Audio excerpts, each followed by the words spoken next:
estabas aquí. Yo, pues ¿quién regala zapatos? Nadie. ¿Cómo no? De la tercera edad.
Buenas tardes. Hola, buenas tardes. ¿Cómo está? ¿Bien usted?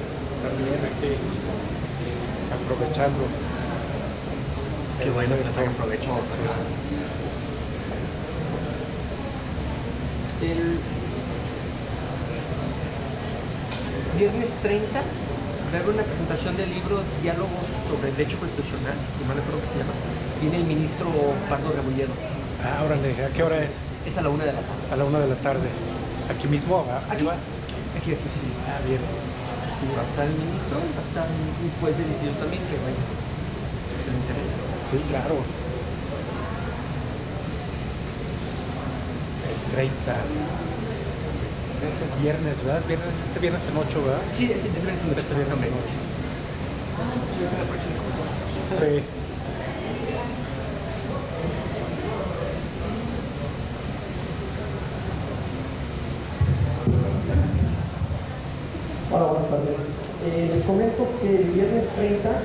la 1 de la tarde vamos a tener una presentación del libro Diálogos sobre Derecho Constitucional. Va a venir el ministro Jorge Mario Pardo Rebolledo y un juez del distrito a presentarlo porque les interesa. Sería viernes 30 a la 1 de la tarde.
Vamos a continuar.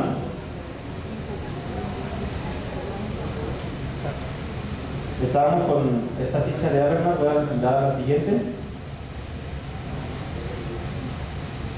Bien.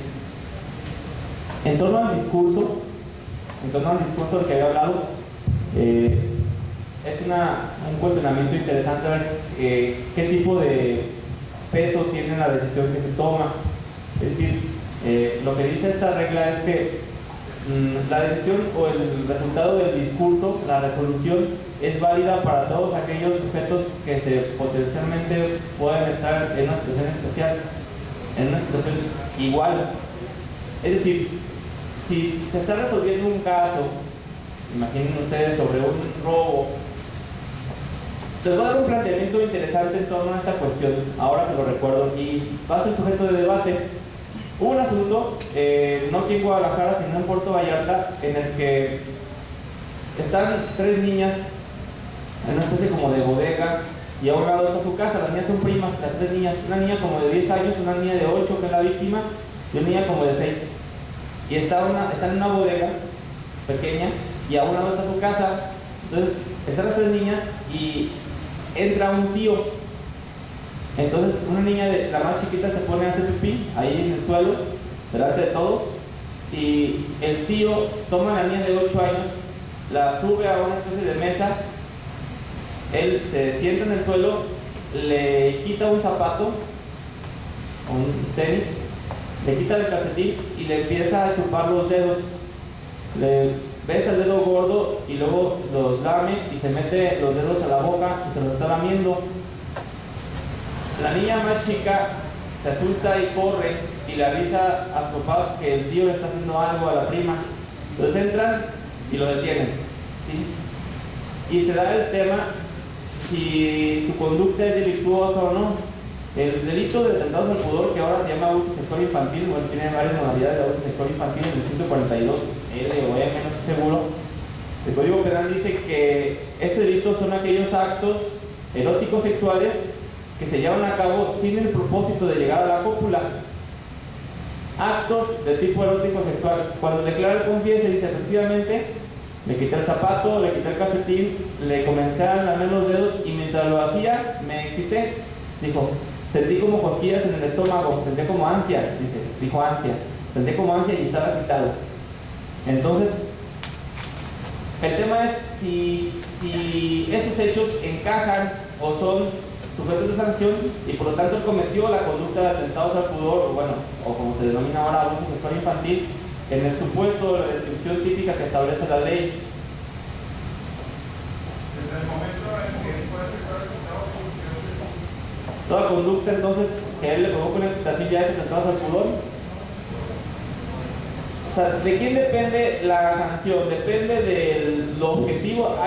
Casi todos los delitos, para perfeccionar el debate, tienen una perspectiva objetiva y una perspectiva subjetiva.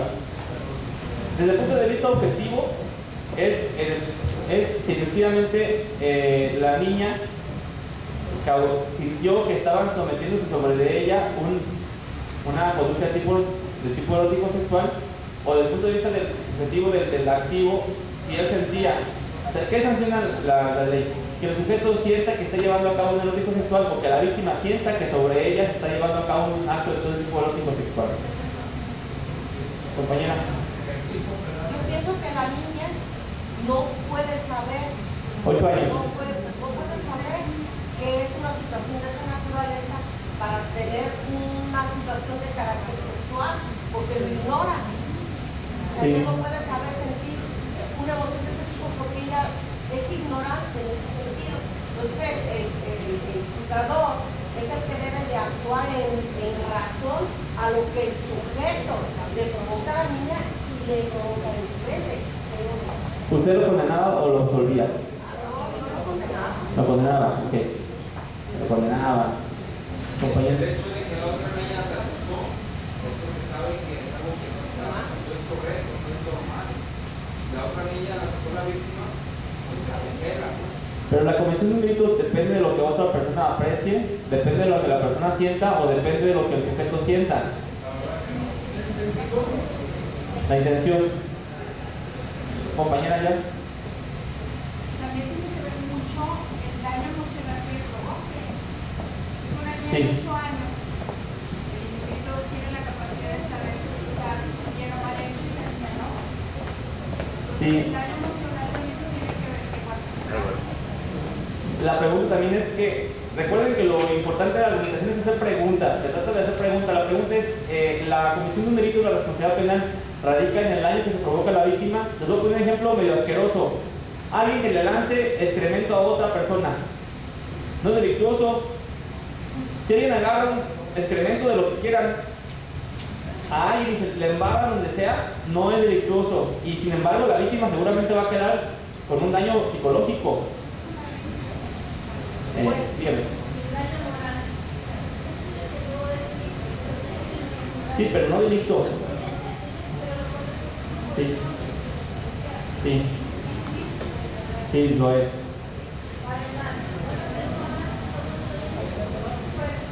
Ajá.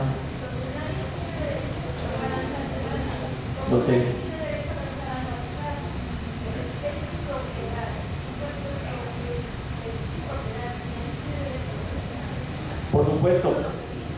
Por supuesto, el tema es si esa conducta es delictuosa para efecto de sanción penal. Por supuesto que es reprochable. Es antijurídica. Hay que dividir entre actos antijurídicos y delictivos. Sería delictuosa porque hace sin derecho a hacerlo, porque está violando la esfera de la persona de la niña sin consentimiento del padre, realizando actos que simulan a una relación sexual. Sí. Bueno, tendríamos que comentar, creo yo, de la definición en sí del personaje. Acto erótico sexual.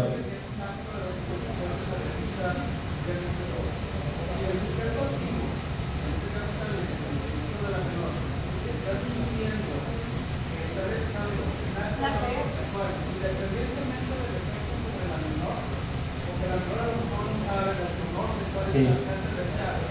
Pues entonces ya tendríamos los elementos para poder sancionar, porque nosotros no está realizando algo que le produce un placer y que en consecuencia le lleva a una euforia en cuanto a su personalidad. Euforia, sí. Por ahí podríamos. Comparto parte de su argumento, Usted dígame.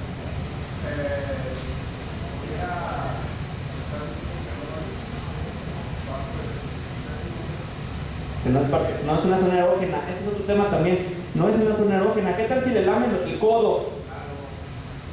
¿No es una zona erógena los pies? Bueno, depende de para. Sí, pero no es una zona genital. Es tu cuerpo. Pero entonces todo tu cuerpo es una zona erógena, toda parte de tu cuerpo es una zona erógena. Lo que para una persona no, para otra sí. ¿Ah?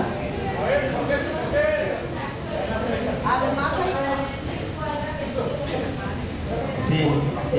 La ley no lo dice, que es un acto erótico sexual. Dice, hay jurisprudencia, hay tesis que dicen que son actos que tienen por objeto satisfacer el líbido. Casi nos quedamos igual. Además existen personas que tienen diferente enfoque en su satisfacción sexual. Hay gente, por ejemplo, que tiene relaciones con animales, gente que, por ejemplo, se viste de mujer, qué sé yo. Entonces ahí ese sujeto está enfocando una fantasía. No hizo el acto sexual porque sabía que de una u otra forma estaba mal, no quería a lo mejor incluir en ello, pero a lo mejor él, su satisfacción es esa, la verde. Entonces sería el caso de que se protege todo el cuerpo de la víctima, sin importar las zonas de su cuerpo.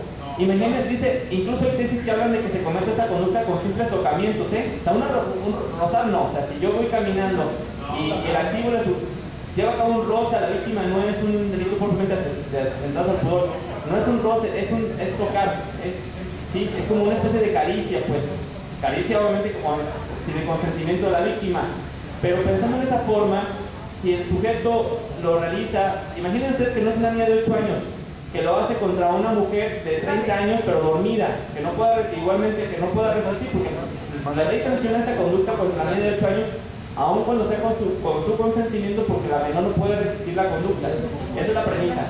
Entonces, si esa premisa la trasladamos a una mujer o un hombre, no tiene que ser una mujer, Imaginemos que él va a dormir con su mejor amigo porque se tomó unas chelas y en la noche a su mejor amigo le quita el zapato y le lame los dedos. Es una conducta similar, porque igualmente, desde el punto de vista jurídico, no desde el punto de vista moral, desde el punto de vista jurídico, el curso de argumentación jurídica no es de moral. Desde el punto de vista jurídico, daría lo mismo que el sujeto sin el consentimiento de la víctima, sin que se pueda resistir, le quita el zapato en la noche a su amigo y le lame de la misma manera los dedos, y cometería también abuso sexual, o en el caso de adultos es atentados al pudor. La pregunta es, ¿será sujeto de sanción en esta modalidad? Sí, entonces también lo es para menores, porque el caso de la menores por motivo, y se excita igual el cuate con su mejor amigo, está loco, lo que ustedes quieran, está mal, pero desde el punto de vista jurídico, si la conducta es no delictuosa, pues, a ver, ¿quién me da otro argumento? ¿Compañero? Ajá. No, eso te va a muchos servicios para la dama, pero honestamente no tiene absolutamente nada que ver, o sea, no puede ser una conducta de esa magnitud. Imagínense si voy en la calle, le rozo inclusive un glúteo sin querer, eso va a suceder. Eso no puede ser. No, un razón no es sustituir la sanción, pero me refiero a especie de atentar contra una parte del cuerpo, con una parte cualquiera del cuerpo con fines eróticos. Si todo depende de la perspectiva del autor, o depende de la perspectiva del autor, o depende de la víctima. ¿Qué tal si el sujeto, si la víctima es una persona que no puede comprender, como en el caso de la niña de 8 años, una persona que no goza de sus facultades mentales, que ese acto es un acto reprobable? Bueno, voy a pedir que levanten la mano, solamente así, una especie de juicio sumarísimo, los que condenarían al sujeto por la niña. Levanten la mano quienes lo condenaban. Con confianza, no pasa nada. ¿Quiénes lo condenaban? Bien. ¿Quiénes lo absolvían? ¿Quiénes levantan la mano quienes lo absolvían? ¿Quiénes son? Lo absolvían. ¿Quiénes son? Pena. Bueno, el juez negaba la orden de aprehensión, y el juez negaba, no quiere decir que tenga la razón, fue negativa la orden de aprehensión, y estamos esperando la resolución de segunda instancia, y aún cuando salga la resolución no sabemos si es una cuestión debatible. Bien, lo difícil, el primer punto complicado de la argumentación jurídica es primero tomar una decisión interna, es decir, tomar la decisión personal de que lo voy a condenar, lo voy a absolver. Eso es lo más sencillo incluso, porque nos podemos llevar a cabo, me puedo conducir por mis opiniones personales, por mi situación, mi opinión muy subjetiva. El problema no es ese, el problema viene cuando tengo que sostener argumentos lógicos, verosímiles, que soporten esa decisión. ¿Qué voy a decir? ¿Qué argumentos tengo que sostener para respaldar y que lo debo de hacer, como con el tema de la argumentación? ¿Cuál fue la decisión del juez de Negaba la orden. Decía que no era un acto erótico sexual, que la zona del cuerpo de los pies era un acto inocuo, que es una conducta que, si bien es cierto, él lo tomaba, el sujeto activo lo tomaba como una conducta erótica y mostraba cierta tendencia, objetivamente no era una zona erógena y por lo tanto no había una afectación al bien jurídico. Si la conducta sí es reprobable, lo golpearon los papás, pero no quiere decir que la conducta sea delictuosa.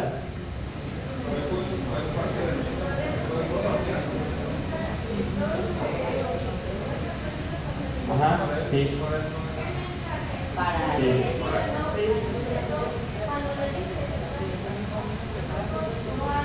Sí. Sí.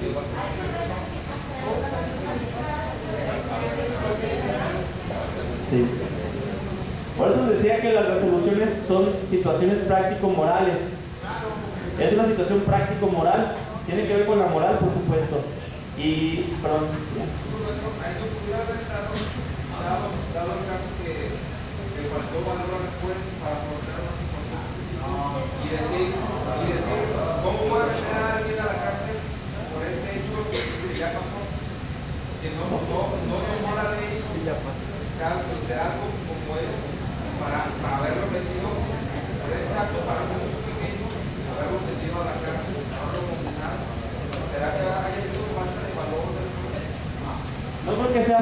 valor, quizás fueron falta de herramientas para no argumentar lo contrario. Muchas veces no tomamos la decisión adecuada por falta de argumentos para poder soportar mi decisión personal. Es más fácil argumentar que no lo es a que sí lo es, quizás por comodidad. Ahí en ese mismo caso, me gustaría saber qué línea tomó Procuraduría de Protección de Menores. Sí, claro, la Fiscalía, yo propuse los agravios, por supuesto. No es un delito tan grave como para que haya un protocolo de protección a menores. No hay un protocolo en estos casos porque, le digo, no es una conducta demasiado gravosa, no como una especie de violencia o una violación como tal. No hubo cópula, pues. Además se ocurrió en un pueblo y en los pueblos generalmente los protocolos de esta especie no se respetan como deben. Y claro, no es culpa de la Fiscalía, por supuesto. Pero entiendo que la conducta, a mí me interesa la perspectiva de la compañera, porque al hecho de que el juez esté negando la orden de aprehensión significa que entonces para él considera como la conducta permitida, es decir, que es correcta. Eso significa su fallo. Y eso es grave. O sea, el juez está diciendo, ¿eso está bien? ¿No? Dígame. Pero entonces nos corresponde a usted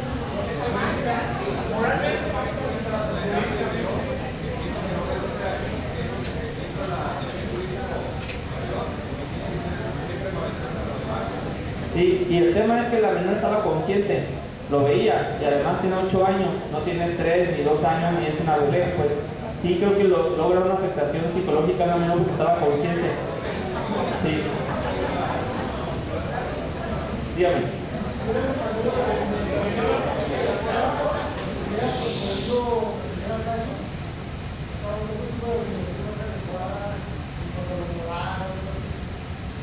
Si el juez hubiera mostrado argumentos más ricos, más sustentados al negar, hubiera sido más difícil de combatir. Es que un planteamiento pobre da lugar a que sea fácilmente rebatible. Esa es la cuestión.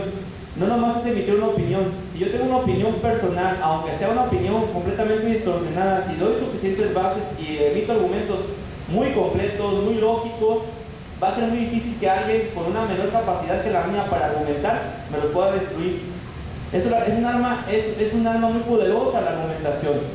¿Por qué? Porque yo puedo ser que esté defendiendo al culpable de un delito, que esté defendiendo a un delincuente como tal, pero lo defiendo con tal elocuencia, con tales elementos argumentativos, con tal capacidad de emitir razones, capacidad lógica, que a la contraparte la voy a dejar desarmada ante la dificultad de debatir, de desvirtuar mis argumentos tan fuertes.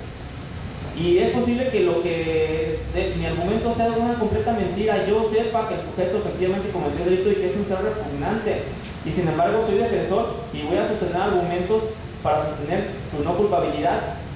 Entonces la argumentación jurídica, muchachos, nos da herramientas para preparar argumentos lógicos ante situaciones como esta, en donde es muy ambiguo. O sea, efectivamente no es justo que un sujeto como él esté libre, pero no se trata de ver justicia o no, se trata de ver, no somos dioses, se trata de ver si técnicamente la conducta encaja de manera perfecta en el supuesto jurídico, porque hablamos del principio de exacta aplicación de la ley. Saben que en el derecho penal está prohibido imponer penas por simple analogía. Entonces, ahora, otro tema es que a mí me gustaría que lo fuera. Claro que me gustaría, pero a veces la ley se queda corta, es insuficiente, pues.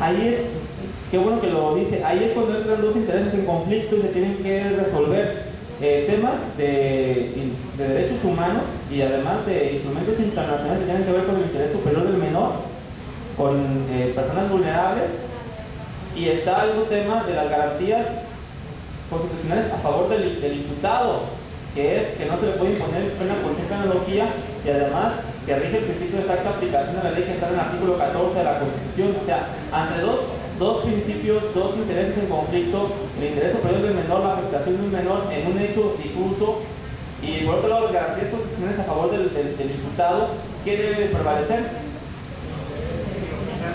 Quitando la parte emotiva o la parte emocional sensitiva de cada uno de nosotros, en una situación así, evidentemente, si fuera un familiar de uno, pues obviamente te vas sobre la persona y no quisieras que estuviera fuera, ¿no?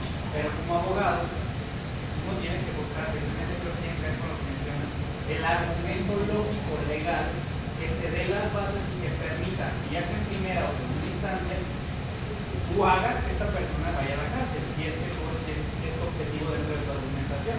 Tú debes lograr que el tipo que es en materia penal, debes lograr que la conducta, en este caso reprobable, evidentemente, pero que la conducta que es objeto de la litis, encaje en el tipo penal, porque evidentemente aunque yo odie esa conducta, si no encaja, se va para la cárcel, se va a salir.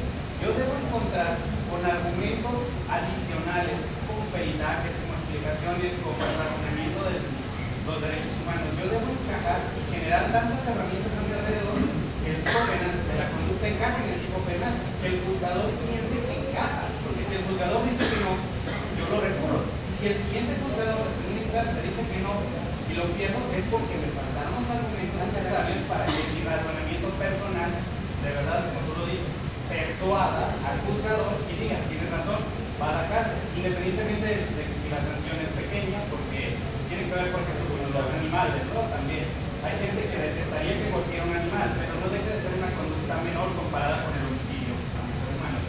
Independientemente de la sanción económica o el tiempo de la cárcel, tú tienes que lograr persuadir al juzgador en cualquiera de las dos instancias con todos los elementos que puedas recabar, peritaje, psicología, en fin, para que encaje. Y creo que en este tipo de delitos incluyen, o delitos como el de tentativa de homicidio, que también es muy cabe la ambigüedad, de verdad requiere el razonamiento jurídico del abogado, en este caso, o de las partes, para que vinculen la mayor cantidad de elementos. De otra manera, por más que yo esté enojado o no quiera eso, o que yo quisiera que estuviera en la cárcel, si no convence al juzgador, se tiene que salir, o se va a salir, al final de cuentas. Sí, totalmente de acuerdo con usted, es lo que quería decir.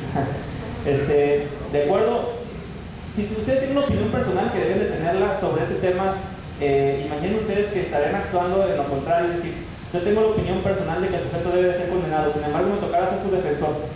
¿Tendría herramientas argumentativas para defenderlo? Sí, tengo herramientas, buscaría formas para poder defenderlo y tendría argumentos.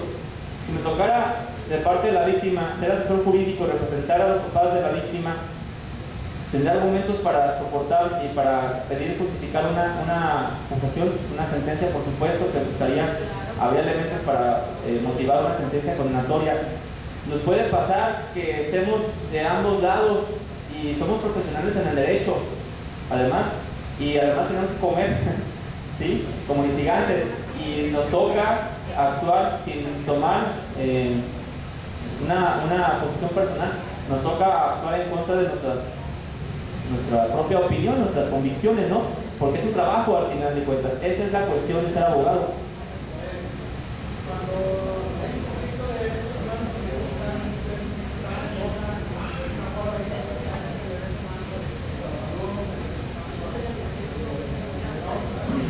Interés superior.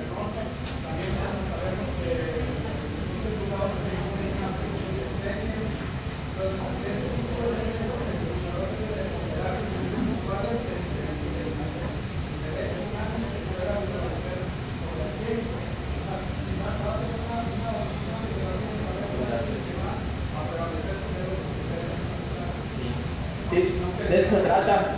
Sí, de eso se trata. Sí. Y recuerden que ese tipo de decisiones sientan un precedente para cuestiones posteriores. Es decir, como bien lo dice el texto, el acuerdo, la sentencia, la resolución va a servir como precedente, como línea de decisión para los participantes potenciales.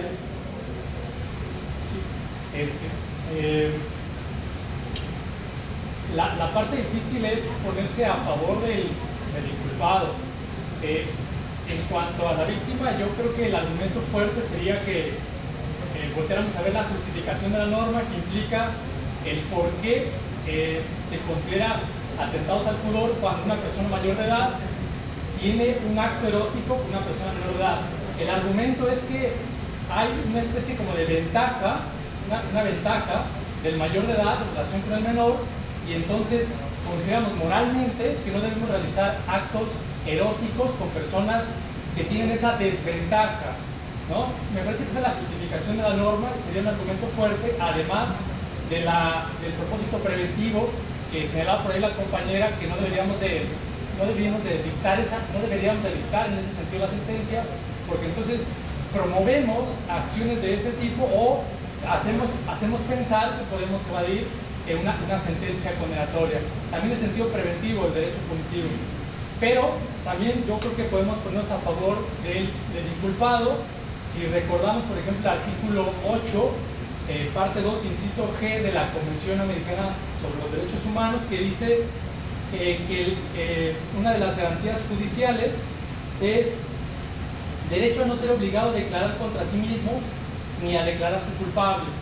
El inculpado declara que efectivamente él realizó un acto erótico, pero eso está en contravención con esta garantía judicial.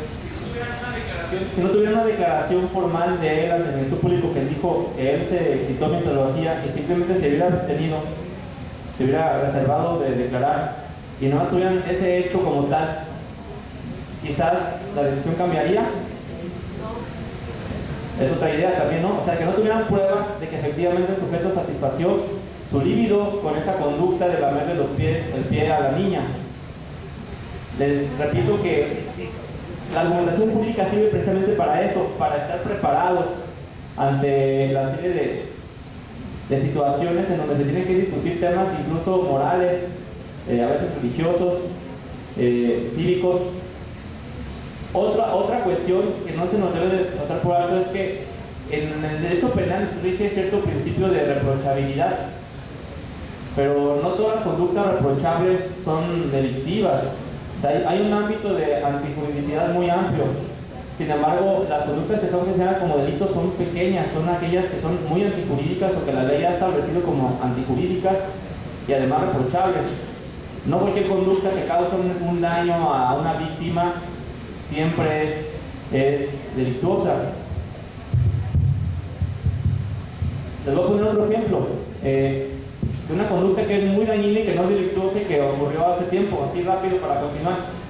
Un sujeto en Puerto Vallarta, italiano, tiene una pareja, una novia mexicana, y la novia mexicana, una señora, está medio loca, le pide a veces la laptop. Les voy a decir por qué, esto es lo que hizo, esto es muy grave.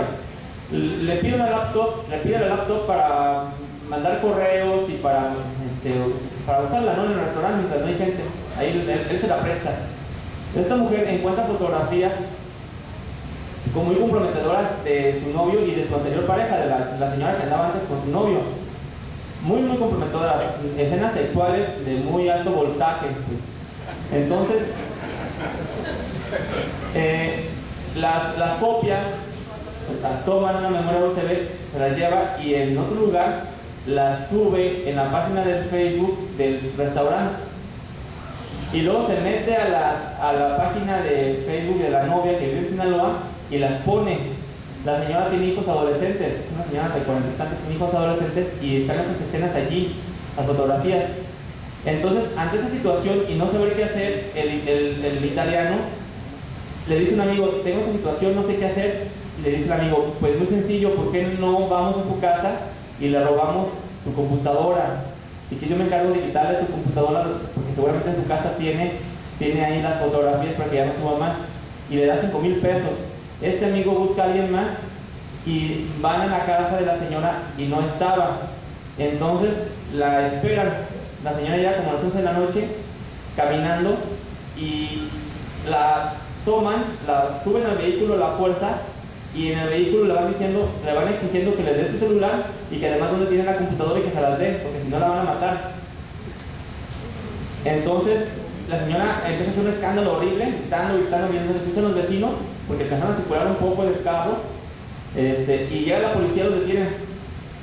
Entonces, fue surreal, los detienen y les dicen a los policías, ¿por qué estás haciendo esto? Y estos sujetos confiesan este tema Dicen, dile llámale al que te contactó y dile que ya tienes la computadora y que venga.